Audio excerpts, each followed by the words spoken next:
কৃষ্ণৰ মূৰ্তি কপাছে কৰিলন্ত ধ্যান হৃদয়তে কৃষ্ণ পদে খেলা বিদ্যমান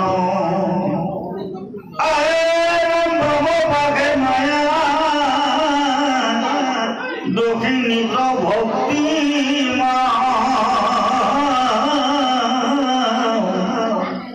দেখি ব্যাপরে চির রোমাঞ্চ হইল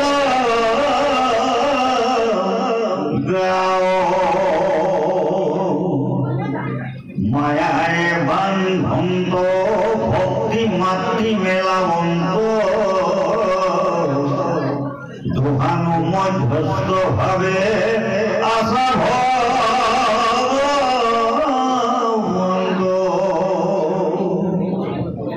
বন্ধুরা মই পর হেতু দেখি ভাগবত শাস্ত্র পাশে করিলা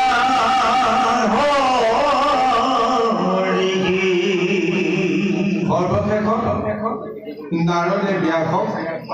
কৃষ্ণ গুণ নাম ধর্ম প্রচার কৰি শ্ৰৱণ আৰু কীৰ্তনৰ এই সমস্ত ধৰ্ম প্ৰচাৰৰ কাৰণে তেওঁ মহা উপদেশ প্ৰদান কৰিলে কাৰণ কৃষ্ণৰ গুণ নাম কীৰ্তন শ্ৰৱণ কীৰ্তন কৰিলেহে এই মনুষ্য লোকক অন্তত কলি যুগত ৰক্ষা কৰিব পৰা যাব তাৰ বিপৰীতে যিমান বিলাক বেদপন্থ পূজা যাগ যজ্ঞ এই সমস্ত বিলাক বিধান কৰিলে সেই কৰ্মৰ জৰিয়তে মনুষ্যই কেতিয়াও গতি আৰু মুক্তি পাব নোৱাৰে প্ৰাণী হিংসা প্ৰাণী হত্যা ইত্যাদি ইত্যাদি নানা ধৰণৰ জীৱৰ প্ৰতি কৰা অন্যায় অবিচাৰ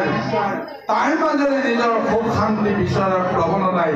মনুষ্যক কোনোদিন সংসাৰ চক্ৰৰ পৰা মুক্ত কৰাব নোৱাৰে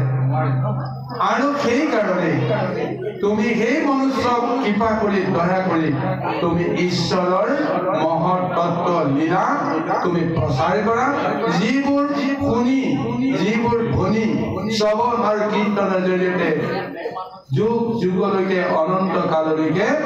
জীৱসমূহে মুক্তি দৰ্শন পোৱাৰ ব্যৱস্থা হ'ব এই বুলি মহা জ্ঞান দি নাৰদ আনন্দ মনেৰে ব্যাসৰ ওচৰৰ পৰা গুচি গ'ল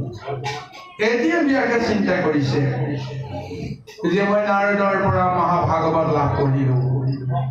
এই নাৰদৰ পৰা পোৱা ভাগৱত মোৰ হৃদয়তে আছে তত্ত্বখিনি মই পালো কিন্তু জগতৰ কল্যাণৰ কাৰণে উপকাৰ হোৱাৰ কাৰণত মই এই ভাগৱতখন কেনেদৰে মঠি মই উলিয়াম ক'ৰ পৰা কেনেকৈ আৰম্ভ কৰিম কি মহত্ত্ব সাৰথি কৰি এই ভাগৱতৰ ৰহস্য মই নিহিত কৰিম চিন্তা কৰি কৰি তেওঁ উপায় পোৱা নাছিল তথাপিও তেওঁ শুদ্ধভাৱে ভকতি কৰি শুদ্ধভাৱে ঈশ্বৰক আৰাধনা কৰি যেতিয়া তেওঁ শয়ন কৰিলে নিদ্ৰা গ'ল নিদ্ৰাতে চকামকাকৈ ভগৱন্তই যিটো এটা ৰূপ তেওঁক আহি দেখা দিলে সেই ৰূপটোৱে তেওঁৰ অন্তৰাত্মাত এটা সাংঘাতিক পৰিৱৰ্তন আনিলে তেওঁ আগ বিচাৰি নোপোৱা বিষয়টোত কিবা এটা যে তেওঁ আগ বিচাৰি পালে যে ভগৱন্তক দেখিছে যে দুগৰাকী নাৰীৰ মাজত তেওঁ নিৰ্বিকাৰ হৈ আছে ভগৱন্তৰ সোঁ কাষে এগৰাকী বাওঁ কাষে এগৰাকী সোঁ কাষে থকা গৰাকীক তেওঁ চিনি পালে যে এইগৰাকী মায়া বাওঁ কাষে থকা গৰাকীক চিনি পালে যে এইগৰাকী হৈছে ভক্তি অৰ্থাৎ প্ৰভু ভগৱন্তই দুগৰাকী প্ৰকৃতিৰ লগত তেওঁ লীলা কৰে এগৰাকী হৈছে মায়া আনগৰাকী হৈছে ভক্তি এতিয়া তেওঁ নিৰীক্ষণ কৰিছে যে দুয়োগৰাকী নাৰীৰ প্ৰতি তেওঁ নিৰ্বিকাৰ ইগৰাকীৰ লগতো তেওঁ আছে সিগৰাকীৰ লগতো তেওঁ আছে কোনো গৰাকীৰ ওপৰত তেওঁ অসন্তুষ্টও নাই কোনো গৰাকীৰ ওপৰত বিশেষ সন্তুষ্টিও নাই অৰ্থাৎ দুয়োগৰাকী তেওঁৰ মানত সমান এতিয়া তেওঁ বুজি পালে যে ভক্তি মাতৃয়ে কি কৰে সংসাৰত আৰু মায়া মাতৃয়ে কি কৰে সংসাৰত দুইটা কৰ্মই কিন্তু ভগৱন্তৰ ইচ্ছামতেই দুইগৰাকী নাৰী প্ৰকৃতিয়ে কৰ্মখিনি কৰাই আছে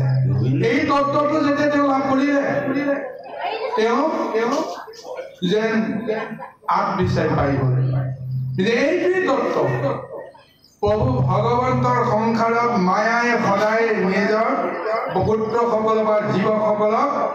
মায়াৰ ব্যৱস্থাৰ মাজেৰে সদায় বান্ধি ৰাখিব বিচাৰে কিন্তু ভক্তি মাতৃয়ে ভগৱন্তৰ সহায়তে তেওঁলোকক মায়াৰ বন্ধনৰ পৰা মুক্ত কৰিবলৈ অহৰহ প্ৰচেষ্টা কৰি আছে কিন্তু নিৰ্বিকাৰ হৈ থকা ভগৱন্তে কেৱল উপভোগ কৰি আছে খেলখন আনন্দময়েৰে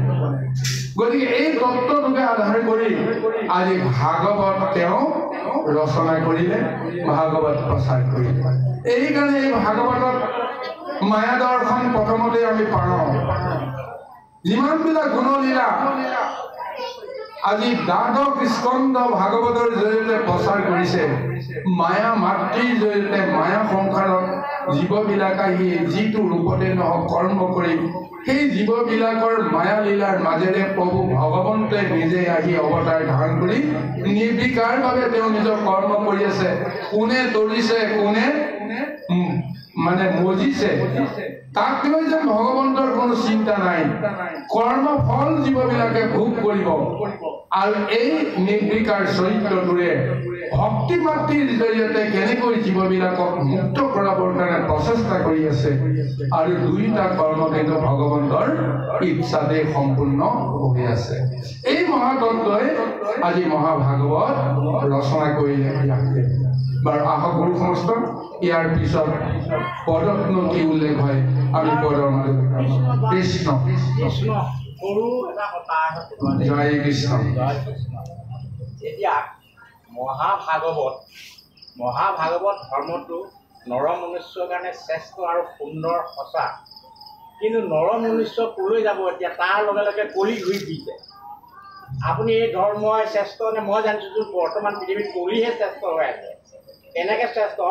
আজি ভাগৱত পাঠ আমাৰ ইয়াত অনুষ্ঠানতে নহয় ইয়াৰ পিছতে হয়তো কালিলৈ কি যে বিভংগৰ হ'ব পাৰে ঠিক নাই হয়তো খেলো ঠাণ্ডা হ'ব পাৰে গতিকে মই কৈছোঁ যে ভাগৱত ধৰ্মটো ধুনীয়া এটা ব্যাখ্যা আমাৰ চলি আছে ভাল পাইছোঁ তাৰ মাজতে যে কলিও ঘূৰি আছে কলিক কি কৰিম কলিক কিয় সৃষ্টি কৰিলে প্ৰভু ভগৱন্ত এই নৰ মনুষ্যখিনি কলৈ যাব এতিয়া ধুনীয়া ধৰ্ম তাৰ মাজত কলিখিনি কিয় ঘূৰি ফুৰিছে সোণত দি থৈছে বোলে কলি মাটিত দি থৈছে কলি আৰু ক'ত দিছে কিবা তিৰোতা দি থৈছে এই সোপা কি দিলে এই মানুহ সোপা কলৈ যাব এতিয়া অতি সুন্দৰ আচলতে বিষয়বস্তুবিলাক ভাগৱতে পৰ্যায়ক্ৰমে আলোচনা কৰিছে আপুনি উপস্থাপন কৰা বিষয়টো পৰৱৰ্তী অধ্যায়ত নিশ্চয় আলোচনা হ'ব কিন্তু তাৰ অৱশ্যে হয় ভাগৱতত পৰিচিতৰ প্ৰশ্ন ভক্তিবৰ উত্তৰ আমিতো প্ৰশ্ন কৰিব নালাগে নিয়মতে সম্পূৰ্ণ ভাগৱতত কৈ আছে তথাপিতো শংকা অকণমান থকাৰ কাৰণে সুধি দিওঁ জয় কৃষ্ণ কৃষ্ণ ইয়াৰ লগতে আমি এটা কথা সংযোজন কৰিব লাগিব অকণমান বিষয়টো আহিল যেতিয়া এতিয়া যে আমি কলিযুগ কলিযুগ কলিযুগ বুলি কৈ আছোঁ কলিযুগ কি এই কথাটোতো জানিব লাগিব এই যে সত্য সত্য সত্যযুগ সত্যযুগ তেতাযুগ তেতাযুগ দাপৰ যুগ বুলি আমি যে কৈ আছোঁ এই যুগবিলাক কি কোনে চলাই আছে এতিয়া কথাটো হৈছে আমি যদি আধ্যাত্মিকভাৱে চাওঁ প্ৰভু ভগৱন্তে যেতিয়া সৃষ্টিখন কৰিবলৈ ব্ৰহ্মাক দিছিল ব্ৰহ্মাৰ জৰিয়তে সমস্তবিলাক সৃষ্টি হৈছিল এতিয়া আধ্যাত্মিক তত্ত্বত ব্ৰহ্মাৰ প্ৰথম ভাৰ্যাগৰাকীৰ নাম হৈছে সাবিত্ৰী সাবিত্ৰীৰ গৰ্ভত 4টা সন্তানৰ জন্ম হৈছে সেই সন্তানকেইটাকে কালৰূপে বা সময়ৰূপে তেওঁলোকক নামাকৰণ কৰা হৈছে প্ৰথমজনৰ নাম হৈছে সত্য তাৰপিছত ত্ৰেতা দাপৰ আৰু কলি এয়া ব্ৰহ্মাৰে সন্তান সাবিত্ৰীৰ সন্তান কাল ৰূপত বা সময় ৰূপত তেওঁলোকক অধিকাৰ দিছে সৃষ্টিখন আৰম্ভ যেতিয়া হ'ব সৃষ্টিখন কাৰ জৰিয়তে চলাব লাগিব ব্ৰহ্মাৰ পুত্ৰসকলৰ জৰিয়তে চলাব লাগিব গতিকে যুগ পুৰুষ ৰূপত সত্য তেতা দাপৰ কলি চাৰিজনক সৃষ্টি কৰিছে চাৰিজনৰ মহাতত্ত্ববিলাক তেওঁলোকক প্ৰদান কৰিলে তেওঁলোকে জানে কোনটো যুগত কি কৰিব লাগিব এজনকহে এটা যুগত এটা সময়ত অধিকাৰ দিয়ে গতিকে সত্য পুৰুষক যেতিয়া অধিকাৰ দিব তেতিয়া তেতা দাপৰ আৰু কলিয়ে মৌন হৈ থাকিব সত্য পুৰুষৰ কাৰ্যকাল শেষ হ'ল তেতা পুৰুষ আহিল তেতা পুৰুষৰ কাৰ্যকালৰ সত্য দাপৰ কলিয়ে মাত দিব নোৱাৰে ঠিক তেনেকৈ দাপৰ পুৰুষৰ কাৰ্যকালত সত্য তেতা আৰু কলিয়ে মাত দিব নোৱাৰে আৰু কলি পুৰুষৰ দিনত সত্য তেতা দাপৰেও মাত দিব নোৱাৰে প্ৰত্যেককে এটা এটা সময় দি তেওঁলোকৰ কাৰ্যকাল জ্ঞান কৰিছে তাৰপিছত কাজিয়া হ'ল ভিতৰে ভিতৰে আমাৰ চাৰিজনৰ ভিতৰত কোন যথেষ্ট তেতা পুৰুষে ক'লে সত্য পুৰুষে ক'লে যে মই জ্যেষ্ঠ মোৰ আয়ুসো বেছি গতিকে মই শ্ৰেষ্ঠ তেতাই ক'লে নাই তুমি জ্যেষ্ঠ হ'লেও তুমি কেতিয়াও শ্ৰেষ্ঠ হ'ব নোৱাৰা মইহে শ্ৰেষ্ঠ হ'ম দাপৰেও ক'লে আৰু কলিয়েও ক'লে এতিয়া উত্তৰ কোনেও দিব নোৱাৰে সংবিধান দিব নোৱাৰে ৰুদ্ৰৰ ওচৰলৈকে গুচি গ'ল শিৱৰ ওচৰলৈ গ'ল শিৱৰ ওচৰলৈ তুতি কৰিলে যে আমাৰ মাজত এইটো এটা বিবাদ হৈছে গতিকে এই বিবাদটো আপুনি মষিমূৰ কৰক কিবা এটা আমাক সিদ্ধান্ত দিয়ক তাৰপিছত হাঁহি মাতি শিৱই তেওঁলোকলৈ চাই ক'লে যে তোমালোকে নহ'লে পৰীক্ষা দিব লাগিব পৰীক্ষাত যিয়ে উত্তীৰ্ণ হ'ব ৰিজাল্টটো পাই যাব কোনে পাছ কৰিছে কোনে ফেইল কৰিছে গতিকে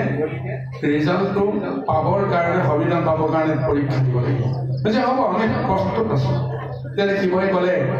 যে মোৰ লগতে যিমানবিলাক পাৰিষদ আছে এই কৈলাশত সমস্তবিলাককে এজন এজন যুগ পুৰুষে যেনেকেই নহওক আমাক ৰান্ধি বাঢ়ি খুৱাই সন্তুষ্ট কৰিব লাগিব তাৰ কাৰণে যিমানবিলাক সম্ভাৰ লাগে মই যোগাৰ কৰি দিম কিন্তু কৰ্মখিনি কৰিব লাগিব সত্য পুৰুষসকলে যে সেই পাহাৰৰ ভিতৰত এই 1000 মোনৰ ওজনৰ সেই এটা কেৰাহী আছে আৰু অন্যান্য সমস্তবিলাক খাদ্য সম্ভাৰ আছে তুমি কিন্তু তোমাৰ যুগৰ এজন পুৰুষক মাতি লৈ আহা যিজন পুৰুষে অকলে গোটেই ৰন্ধন কৰ্মটো কৰি আমাক খুৱাব পাৰে সত্য পুৰুষে আনন্দ মনেৰে তেওঁৰ যুগৰ শ্ৰেষ্ঠ পুৰুষজনক মাতি আনিলে ভকতে আগতে উখয় পাকয় প্ৰকাণ্ড সেইজন পুৰুষক যেতিয়া ক'লে যে তুমি এই খাদ্যৰ সম্ভাৰ ৰন্ধন কৰি কৈলাশপুৰত থকা শিৱলোকত যিমানবিলাক আছে সমস্তকে মহাভোজন কৰি তৃপ্ত কৰাব লাগে তেওঁ আনন্দ মনেৰে আহি একেখন হাতেৰে খাওকতে কেৰাহীটো দাঙি আনি চৌকা পাতি ৰান্ধি বাঢ়ি খুৱাই আনন্দ মনেৰে পঠিয়াই দিলে পিছদিনাখন তেতা পুৰুষৰ পাল পৰিল তেতা পুৰুষ আহিল তেতা পুৰুষৰ তেওঁৰ যুগৰ এজনক লৈ আহিল সেইজনে যেতিয়া পাত্ৰটো দেখিছে অকণমান চিন্তা কৰিছে যে পাত্ৰটো মোৰ দাঙিব পৰা অৱস্থাটো নাই তথাপিতো কামটো কৰিব লাগিব গতিকে তেওঁ যেনে তেনে পাত্ৰটো চুচৰাই টানি আনি চৌকা পাতিলে চৌকা পাতি তাত বহুৱালে ৰন্ধা বঢ়া কৰিলে খোৱা বোৱা কৰালে কিন্তু সত্য পুৰুষে যেনেকৈ ইমান সহজতে কৰিলে এটা পুৰুষৰ অকণমান কষ্ট হ'ল কিন্তু হ'লেও কৰ্মখিনি তেওঁ সঠিকভাৱে সমাপন কৰিলে তাৰপিছত দাপৰ পুৰুষ আহিল দাপৰ পুৰুষে দেখিছে যে যিজনে এতিয়া তেওঁ ৰন্ধনটো কৰিব শ্ৰেষ্ঠ পুৰুষজন গতিকে সেইজনে চিন্তা কৰিছে মইতো নোৱাৰিম যেনে তেনে দুইখন হাতেৰে টানি আজৰি বহুত কষ্ট কৰি তেওঁ চৌকাটো পাতিলে চৌকাটো পাতি বহুত কষ্ট কৰি তেওঁ কৰ্মখিনি কৰিলে কৰাৰ পিছত তেওঁ পাল শেষ হ'ল এতিয়া লাহে লাহে ইজনে সিজনে বুজি গৈ আছে যে কৰ্মটো কৰিবলৈ যাওঁতে কাৰ কেনেকুৱা কষ্ট হৈছে সকলোৱেতো ভাবি আছিল যে সত্য পুৰুষেই জয় হ'ব যে আমাৰ যুগৰ কিমান এটা ডাঙৰ ডাঙৰ মানে লোকসকলে যিটো কৰ্ম কৰিব পৰা নাই সাধাৰণ চুটি চাপৰ সেই তেতা পুৰুষৰ জৰিয়তে কি কাম হ'ব কলি পুৰুষক যেতিয়া অৰ্ডাৰ দিলে কলি পুৰুষে তেওঁৰ যুগৰ যিজন শ্ৰেষ্ঠ মানে লোক সেইজনক লৈ আহিল সকলোৰে তুলনাত তেওঁ চুটি চাপৰ একেবাৰে নিখুঁততে দুৰ্বল যেতিয়া ওচৰ চাপি আহিল তেওঁ ওচৰত গৈ কাণে কাণে তেওঁক এটা মন্ত্ৰ ক'লে যে তুমি মোৰ মৰ্যাদা ৰক্ষা কৰিব লাগিব, তোমাৰ ওপৰতে মোৰ ভৰসা, গতিকে তুমি তোমাৰ নিজৰ সন্মান ৰক্ষা কৰিব লাগিব আৰু মোৰো সন্মান ৰক্ষা কৰিব লাগিব, এই কৰ্মটো তুমি কৰিব লাগিব। তাৰপিছত বাকী সকলে তন্ন হৈ চাই আছে কলিয়েনো কি কৰিব, একো কৰিব নোৱাৰে। কিন্তু কলি পুৰুষে আহি গোটেই প্ৰকাণ্ড স্বৰূপটো যেতিয়া দেখিলে, দেখি ভালকে নিৰীক্ষণ কৰিছে কি কৰা যায়। তাৰপিছত তেওঁ মনলৈ এটা ধাৰণা আহিল, যিটো স্বৰূপ য'ত আছে তাতে থাকক। তেওঁ শিৱটাং এখন ল'লে, শিৱটাং এখন লৈ সেই স্বৰূপটোৰ তিনিওফালে যেতিয়া খান্দি কৰি এটা চৌকা তাতে বনাই দিলে। তাৰপিছত খৰি চৰি আনি ইটো সিটো আনি পানী চানী আনি যেনে তেনে সুন্দৰভাৱে তাতে ৰন্ধন প্ৰক্ৰিয়াটো সমাপন কৰিলে। তাৰপিছত যেতিয়া চৰুটো আৰু তেওঁ লৰচৰ কৰিব লগা নাই, য'তে ৰান্ধিছে ত'তে আছে, সুন্দৰভাৱে আহাৰ তৈয়াৰ হৈ গ'ল। এতিয়া সমস্তকে শিৱগণক বা সেই কইলা পুৰুষসকলকে আদি মাতি আনি তেওঁৰ এটা নিবেদন কৰিলে যে আপোনালোকে সমস্তই এটা নিয়ম শৃংখলাৰ মাজেৰে আপোনালোকে আসন গ্ৰহণ কৰক। সকলোৱে আসন গ্ৰহণ কৰিলে, সেৱা জনালে। সেৱা জনাই তেওঁ নিবেদন কৰিলে যে আপোনাৰ সমগ্ৰটো মই অকলে গোটেই ৰন্ধন বৰণৰ বিতৰণৰ প্ৰক্ৰিয়াটো কৰিব নোৱাৰোঁ, গতিকে আপোনালোকসকলক সেৱা জনাই আপোনালোকৰ কাৰণে সমস্ত যোগান হৈছে, গতিকে আপোনালোকে এই সমস্ত যোগান আপোনালোকৰ ফালৰ পৰা আপোনালোকে বিতৰণ কৰি আপোনালোকে আনন্দ মনে ভোগ কৰক। এই বুলি যেতিয়া তেওঁ সেৱা জনাই নিবেদন কৰিলে, তাৰ মাজতে নন্দী ভিংগীকে আদি কৰি মহা পালোৱানসকল সেইসকলে আনন্দ মনেৰে আহি সেই চৰুৰ পৰা সমস্তবিলাক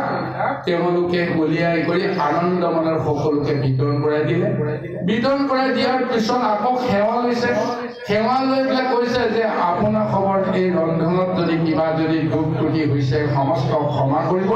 আৰু আপোনাসকলৰ অন্ন আপোনাসকলে গ্ৰহণ কৰি মোক কৃপা কৰক। এই বুলি যদি নিবেদন কৰিলে সমস্তই সেই আহাৰ গ্ৰহণ কৰি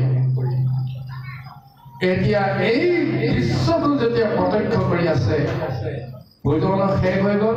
তাৰপিছত 4 পুৰুষক মাতি আনি এতিয়া শিৱই সুধিলে, এতিয়া কোৱা কলিক সত্য সুধিছে তুমি শ্ৰেষ্ঠ হয়নে নহয়? সত্য পুৰুষে তেতিয়া কেকৰ কেথৰ কৰি আছে যে মই একো উত্তৰ দিব নোৱাৰো, আপুনি কওক। তেতা পুৰুষক কৈছে, তেতা পুৰুষেতো নিজে চাৰেণ্ডাৰ কৰিছে যে মই শ্ৰেষ্ঠ হ'ব নোৱাৰো। দাপৰেও কৈছে যে ময়ো শ্ৰেষ্ঠ হ'ব নোৱাৰিম। তাৰ পিছত কলি পুৰুষক সুধিব লগা নহ'ল। শিৱয়ে সিদ্ধান্ত দিলে, তোমালোকে যিটো কৰ্ম কৰিবৰ কাৰণে ইমান তোমালোকে কষ্ট কৰিব লগা হৈছে, সেই কৰ্মটো কৰিবলৈ যাওঁতেও তোমালোকৰ ভক্তি ভৰা যিখিনি ভাৱনা সেইখিনি নাই। জ্ঞানৰ অহংকাৰ, বলৰ অহংকাৰ, এই গৰ্ব অহংকাৰৰ সৈতে তোমালোকে কৰ্ম কৰিলা আৰু শিৱলোকৰ কোনোৱে তোমালোকৰ ভোজন গ্ৰহণ কৰি সন্তুষ্ট নহ'ল। কিন্তু এই কলি পুৰুষে সাধাৰণ এটা গীত মিডিয়া কিমান নিকটতে দুৰ্বল, তেওঁ অকলে সমস্ত কৰ্ম কেনেকৈ সাধন কৰিলে চোৱা। ভক্তিভাৱেৰে সকলোকে সেৱা সৎকাৰ কৰিছে, সকলোকে তেওঁক সহায় কৰাৰ চলেৰে তেওঁৰ দিব্য ভোজন উপভোগ কৰাইছে। গতিকে কলি যুগ শ্ৰেষ্ঠ। কলি যুগত নৰসকলে বুদ্ধি বৃত্তি কল কাৰখানাৰ পৰা আৰম্ভ কৰি যি সমস্ত কৰ্ম সত্য যুগৰ লোকসকলে কৰিব নোৱাৰে, ত্ৰেতা যুগৰ লোকসকলে কৰিব নোৱাৰে, দ্বাপৰ যুগৰ লোকসকলে কৰিব নোৱাৰে, সেই কৰ্মটো কলি যুগৰ লোকসকলে অকলে কৰি সম্পন্ন কৰি দিব পৰা শক্তি আছে। গতিকে সেইকাৰণে কলি পুৰুষ শ্ৰেষ্ঠ। আৰু এই শ্ৰেষ্ঠৰ কাৰণে এতিয়া এই কলি যুগত সত্য ত্ৰেতা দ্বাপৰ 3টা যুগত যিসকলে মুক্তি নাপালে, কলি যুগত আহি সেইসকলে জন্ম ল'ব লগা এটা আকাংক্ষা থাকে। দেৱৰো আকাংক্ষিত কলি যুগত নৰৰূপে জন্মগ্ৰহণ কৰা। কিন্তু কথাটো হৈছে কি, এই কলি যুগত অগ্নি পৰীক্ষা দি নৰসকলে নিজৰ শ্ৰেষ্ঠত্বটো প্ৰতিপন্ন কৰিবৰ কাৰণে কেৱল অল্প সময় তেওঁলোকে পাইছে, অল্পায়ু হৈছে। এই অল্প সময়তেই যিখিনি কৰ্ম সাধন কৰিব পাৰে, দীৰ্ঘায়ু সময়তো সত্যত এটা দাপৰ পুৰুষে কৰিব নোৱাৰিলে, কিন্তু কল্কি পুৰুষে সেই কৰ্মটো কৰি দেখুৱালে। এইকাৰণে কলিযুগ শ্ৰেষ্ঠ বুলি আমাক বেদে নিৰ্ধাৰণ দিছে, শাস্ত্ৰই নিৰ্ধাৰণ দিছে, সৰ্বশাস্ত্ৰই কৈছে যে কলিত নামৰ তত্ত্বৰ জৰিয়তে সেই মহাশক্তি আছে, যি শক্তিৰ আধাৰত কলি পুৰুষ কোনো কাৰণতে অশ্ৰেষ্ঠ হ'ব নোৱাৰে। তেওঁৰ যুগত যদি নাম যদি লয় কোনোবাই, তেতিয়াহ'লে তেওঁ তৰিব পাৰিব। যদিহে নাম নলয়, ঘোৰ সংসাৰ মায়া মলত পৰি পুনৰবাৰ আকৌ 84 লক্ষ জুনি পৰিভ্ৰমণ কৰিবৰ কাৰণে বাধ্য থাকিব লাগিব। বাৰু যিখিনি গুৰু সমস্ত অপৰাধ বিনাশন, আহক আমি পৰৱৰ্তী পদলৈকে আগবাঢ়ো। কৃষ্ণ কৃষ্ণ। অয়ৰম পৰম ৰহস্য মহা ভগৱতীৰ পন্থ সুগহক পহাইলাইতো ভাগৱত গ্ৰন্থ আয়ৰম পৰম স্কন্ধৰ ছয় অধ্যায়ৰ কথা গল্য ব্যাকৰণৰ সংবাদ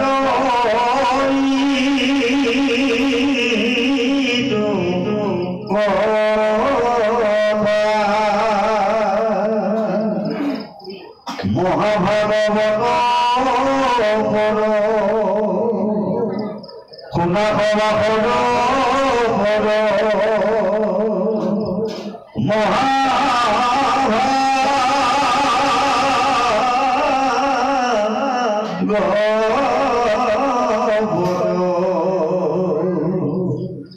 পুৰাণৰ সূৰ্য শুনি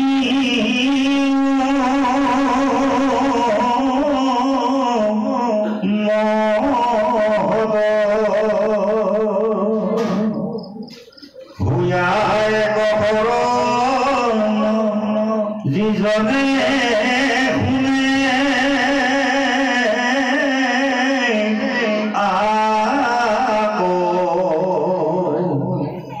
পাৱৈ পৰম পদ সুখে নিষ্পৰে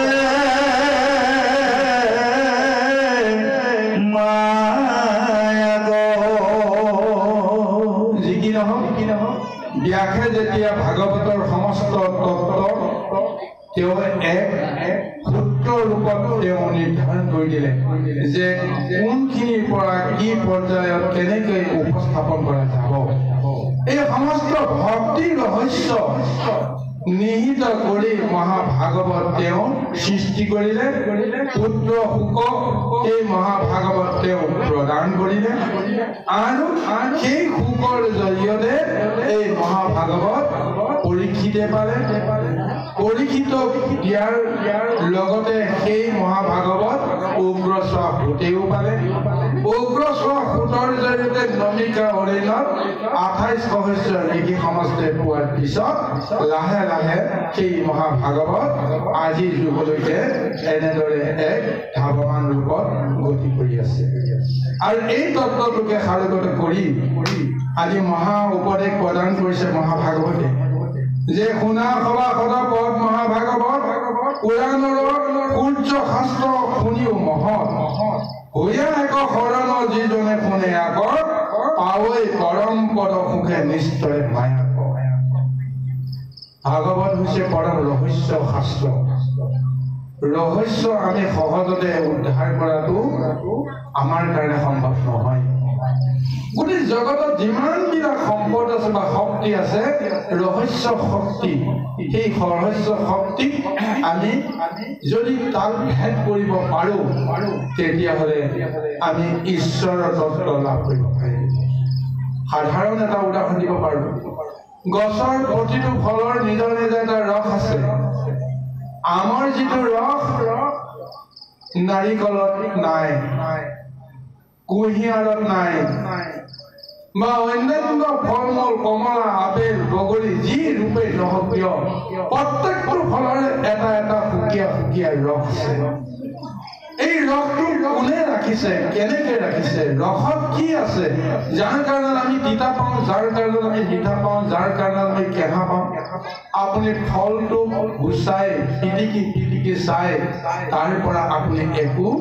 আপুনি উলিয়াব নোৱাৰে নিৰ্ণয় কৰিব নোৱাৰে কিন্তু যেতিয়া আপুনি জিভাত দিব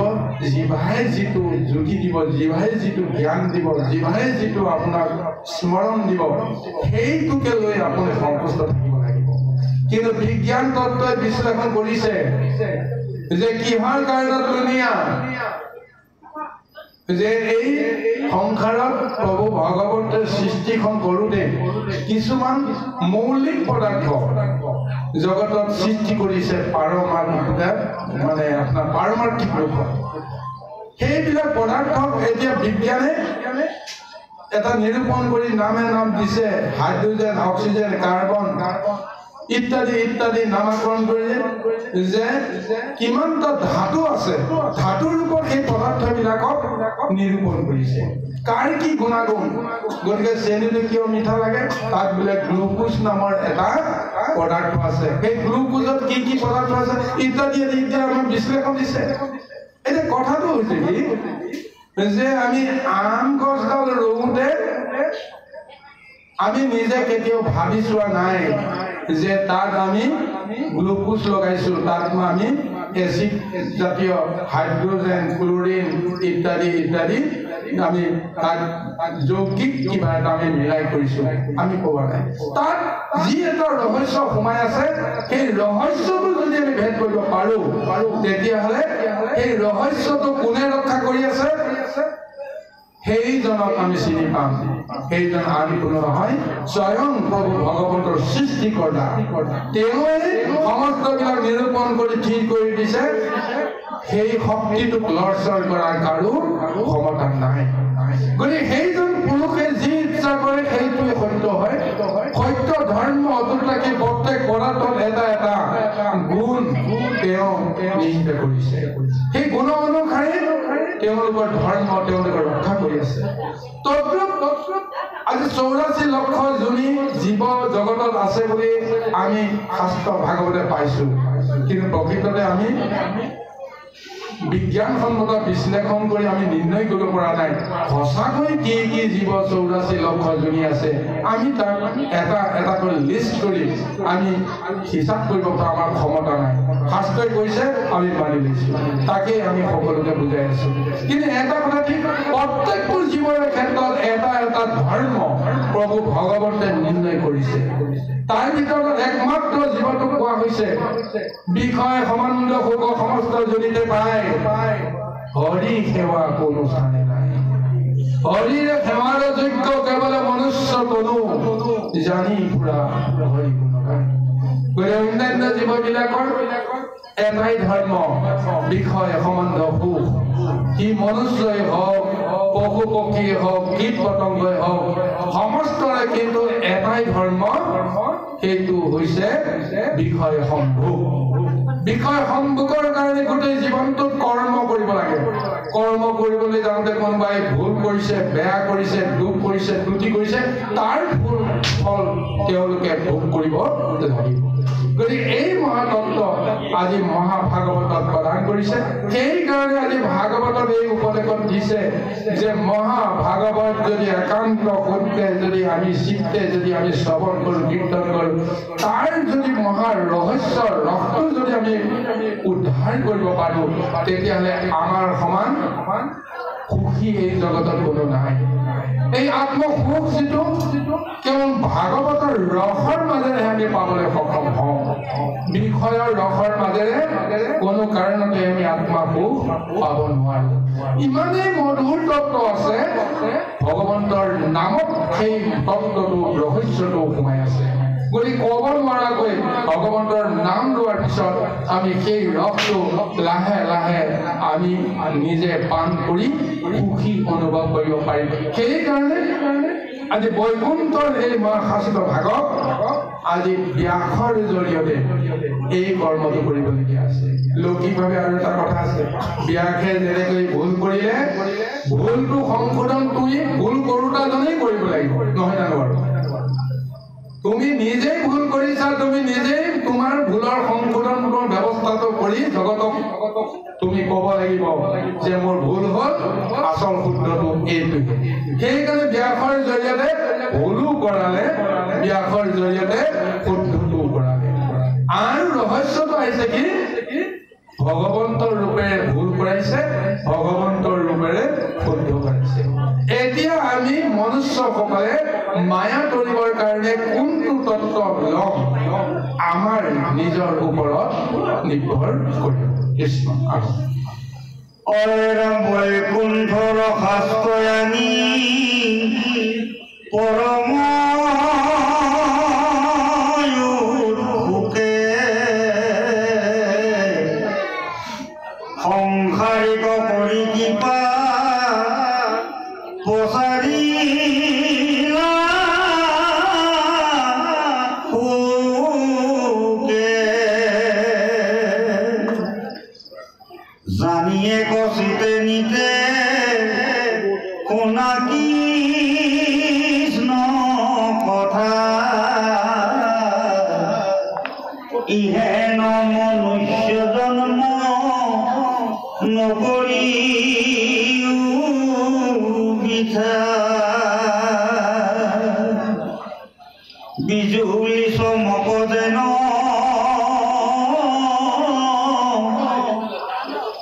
জীবন অধীৰ কৈত্ৰকেতিখনে পৰে ইহেন শৰীৰ প্ৰাণবন্ধু কৃষ্ণৰ চৰণে নিয়াচিত কৃষ্ণ গুণ নাম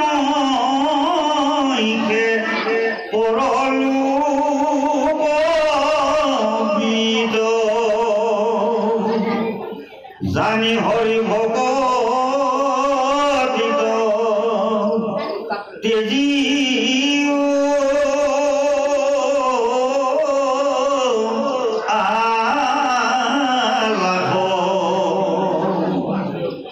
অৌৰকি মনুষ্য হুইমা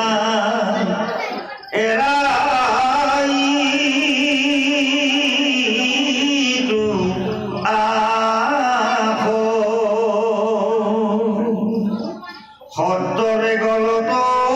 বন্ধা মাধৱ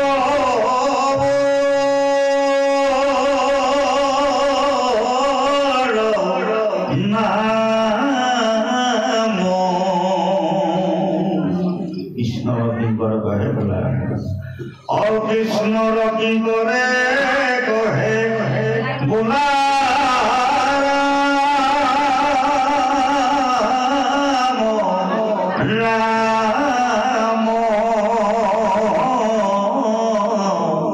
কৃষ্ণ শংকৰ গুৰু হৰি ৰাম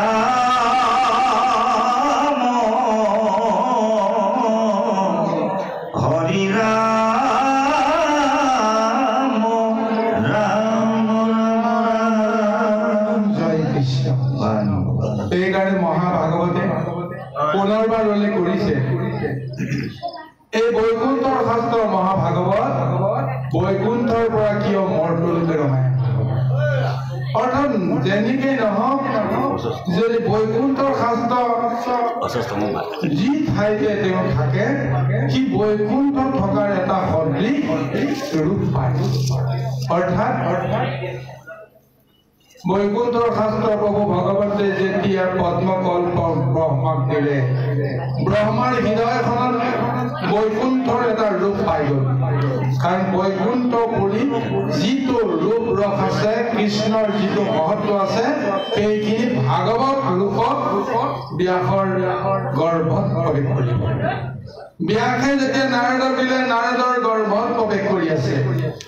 নাৰদে যেতিয়া ব্যাসক প্ৰদান কৰিলে, এই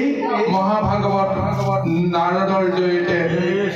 ব্যাসৰ হৃদয়ত প্ৰৱেশ কৰিলে। অৰ্থাৎ এই সময়ত ভাগৱত যিয়ে পাইছে, তেওঁলোকে বৈকুণ্ঠৰ সমস্ত সুখ, সমস্ত ৰূপ তত্ত্ব তেওঁলোকে জ্ঞান মাৰ্গেৰে তেওঁলোকে পাবলৈ সক্ষম হৈছে। কিন্তু এই ভাগৱত এতিয়া কলিযুগৰ নৰসকলৰ কাৰণে পৰীক্ষিতৰ জৰিয়তে, ভোগমণিৰ জৰিয়তে,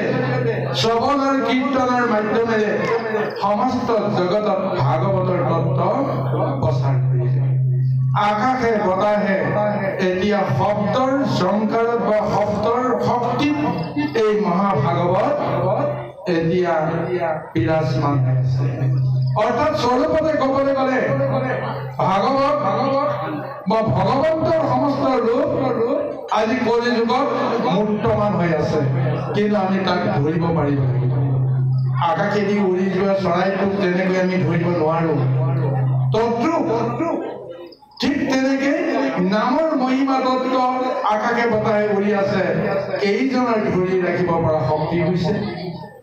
কিন্তু যিজনে ধৰি ৰাখিব পাৰে সেইজনে প্ৰযত্নই কৰিব নালাগে যে মই ধৰি ৰাখিব লাগিব। সেই নাম ক'ত আছে? ভগৱন্ত য'ত নামৰ মহিমাটো। ভগৱন্ত যদি আমাৰ হৃদয়তে আছে তেতিয়াহ'লে সেই নাম আমি হৃদয়তে লৈ সেই নামৰ ৰসটো তত্ত্বটো আমি যদি পান কৰিব পাৰো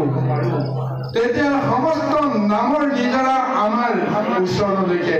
নিশ্চয় আপোনা আপুনি আহিব। সাধু সন্ত মহন্তৰ সংগ যেতিয়া পায় তেতিয়া সেই নামৰ নিজৰা নিশ্চয় আমাৰ মাজলৈকে বুৱতী ধাৰা ৰূপত আহি পৰিব। এইকাৰণে আজি আমাৰ মনুষ্য লোকক এই জ্ঞানটো দিছে যে 84 লক্ষ যোনি পৰিভ্ৰমণ কৰাৰ পিছতো জীৱই সংসাৰৰ পৰা মুক্তি পাব পৰা ব্যৱস্থা লাভ কৰিব নোৱাৰিলে মনুষ্য তন্ত্ৰ লাভ কৰাৰ পিছত সেই বিশেষ সুবিধাটো সংসাৰ তৰণৰ কাৰণে আমি লাভ কৰিছো। পূৰ্বজন্মত কি কৰ্ম কৰিছিলো নাজানো, কিন্তু মনুষ্য যে জন্ম আমি ধাৰণ কৰিলো আমি জানিব লাগিব যে 84 লক্ষ যোনি অতিক্ৰম কৰি এতিয়া কেৱল ঈশ্বৰক পাব পৰা এক মহা শান্তিখনত উপস্থিত হৈছো। যদিহে আমি নিজৰ কৰ্ম আৰু ধৰ্ম যদি পালন কৰিব নোৱাৰো মনুষ্যৰ ধৰ্ম আৰু কৰ্মৰ ওপৰত, তেতিয়াহ'লে আমি পুনৰ সহি কৰিম। গছ এডালত বগাবলৈ কাৰণে আমি জখলা এডাল ললো। জখলা ডালে যেতিয়া ঢুকি পোৱা অৱস্থাত ফলটো যেতিয়া ধৰিবলৈ প্ৰযত্ন কৰো, সেইখিনি সময়তে যদি জখলাডাল ভাঙি পৰে, জখলা ডালৰ পৰা যদি আমি সৰি পৰো তেতিয়াহ'লে ফলটো আমাৰ চিঙা নহ'ল, ফলটো ভোগ কৰা নহ'ল, আৰু আমি অতল গৰ্ভত নৰকত আমি পতিত হৈ আমি যন্ত্ৰণাঘাতত এটা ৰূপ পাব লগা অৱস্থা হৈছে। সেইকাৰণে আমাক যিটো পৰমায়ু দিছে প্ৰভু ভগৱন্তে, এই পৰমায়ুৰ যিটো আমাৰ ভাগ্য, এই ভাগ্যটোক আমি সঁচাকৈ আমি গ্ৰহণ কৰিব পাৰিব লাগিব। চাওক গুৰুসকল, যেতিয়া ফেক্টৰীত এখন গাড়ী এখন নিৰ্মাণ কৰে, যন্ত্ৰ এটা নিৰ্মাণ কৰে, নিৰ্মাণ কৰোঁতাজনে তাৰ আয়ুসটো তাক নিৰ্ধাৰণ কৰি দিছে যে এইখন বাছ বা এইখন গাড়ী, এইটো ইঞ্জিন, এই ইঞ্জিনটো তৈয়াৰ কৰাৰ পিছত এই ইঞ্জিনটোৰ আয়ুস বোলে 50 বছৰ। যদিহে নীতি নিয়ম মতে যদি গাড়ীখন চলি থাকে গতিকে 50 বছৰলৈকে তাৰ পৰমায়ু আছে। কিন্তু সেইখন গাড়ী যদি শ্ব'ৰুমৰ পৰা উলিয়াই অনাৰ পিছত যদি অটল গহ্বৰত যদি খাৱৈত যদি গছত যদি আমি যদি খুন্দা মাৰি যদি তাক পেলাই দিওঁ তাৰ পৰমায়ু কিমান সময় থাকিল? 50 বছৰ থাকিলে বাৰু। গতিকে আমাৰ এই জীৱনটোত যদি 100 বছৰ পৰমায়ু দিছে, প্ৰভু ভগৱতে কৈছে কৰ্ম দুখৰ কাৰণে যদি নৰদেহটো পৰিচালনা কৰিব নোৱাৰা তেতিয়াহ'লে 100 বছৰ পৰমায়ুৰ পৰিৱৰ্তে তুমি হয়তো 100টা ক্ষণো তুমি লাভ কৰিব নোৱাৰা। সেইকাৰণে বিজুলী চমকৰ দৰে মনুষ্য তন বুলি কৈছে। এই আছে এই নাই। যি মুহূৰ্ততে আমি জ্ঞান লাভ কৰিছো, গুৰুৰ জৰিয়তে হওক শাস্ত্ৰৰ জৰিয়তে হওক, জ্ঞানৰ মাজেৰে যদি আমি ঈশ্বৰক বুজিবলৈ যত্ন কৰিছো, ঈশ্বৰৰ তত্ত্ব পাবলৈ সক্ষম হৈছো, এই মুহূৰ্ততে আমি ঈশ্বৰক ভজনা কৰিব লাগিব। কোন মুহূৰ্তত নৰতনু দেহাৰ পতন ঘটে কলি হ'ব নোৱাৰে। পৰমায়ুটো আচল লক্ষ্য নহয় 100 বছৰ জীয়াই থকা পৰমায়ু লৈ থকা কেইজন পুৰুষ আছে। গতিকে আমাৰ ক্ষণস্থায়ী জীৱনত কেনেকৈ মুক্তি পাব পাৰো, কলি যুগত যে সম্ভৱ হয় তাৰ মহামন্ত্ৰটো ভাগৱতে দিছে। যাৰ কাৰণত আমি সমস্ত কৰ্ম ধৰ্ম ঈশ্বৰৰ নাম লৈ ঈশ্বৰৰ নামতে সমৰ্পণ কৰি যদি কৰ্ম কৰিব পাৰোঁ তেতিয়াহ'লে সমস্ত কৰ্মই ঈশ্বৰৰ কৰ্ম হ'ব। সেই কৰ্মৰ জৰিয়তে আমি নিশ্চয় সংসাৰ কৰিব পৰা মহা মুক্তিৰ যিটো ব্যৱস্থা আমি লাভ কৰিব পাৰিম। জয় কৃষ্ণ গোবিন্দ জয় কৃষ্ণ অকণমান ঢিলা